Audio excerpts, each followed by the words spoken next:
So there were these three little pigs. No, they weren't living in a fairy tale. They were your typical city-dwelling, coffee-chugging, 9-to-5 working folks. Now these aren't your run-of-the-mill porcine pals, mind you. Each one had a personality as distinct as a fingerprint on a freshly polished apple. Our first pig, let's call him Mr. Straw, was as laid back as a hammock on a lazy Sunday afternoon. His idea of hard work was scrolling through endless DIY videos, dreaming of a house built quicker than you can say, bacon sandwich. Yeah, right. Next up we had our second pig, Mr. Stick, slightly more diligent than his brother. He believed in a little elbow grease but was as fond of shortcuts as a rat in a maze. The guy had a knack for getting things half done, like a jigsaw puzzle with missing pieces. Then there was the third pig, Mr. Brick. He was the embodiment of grit and foresight. He believed in the power of planning and the wisdom of hard work, and in the value of a sturdy, brick-built home. And then there's life, the big bad wolf. It huffs and it puffs, and it blows your poorly built life decisions down. Remember our first pig, Mr. Straw? Thought he could just coast through life, living off instant ramen and late-night infomercials.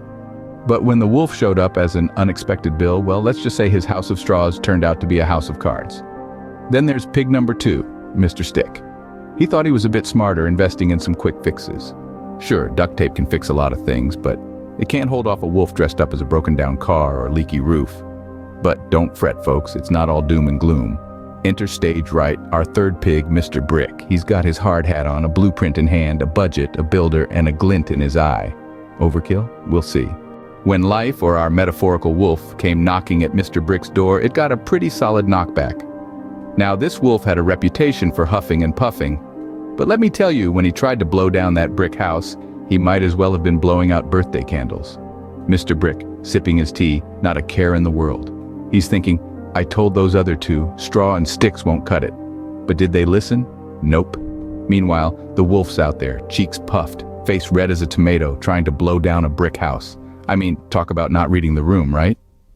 After a while, the wolf gives up, leaving our third pig, Mr. Brick, sitting pretty in his sturdy home, a testament to hard work, perseverance, and a good understanding of construction materials. So, the moral of the story, folks, act like Mr. Brick. Plan, work hard, and for goodness sake, invest in good bricks. Because life can be big bad wolf and full of hot air.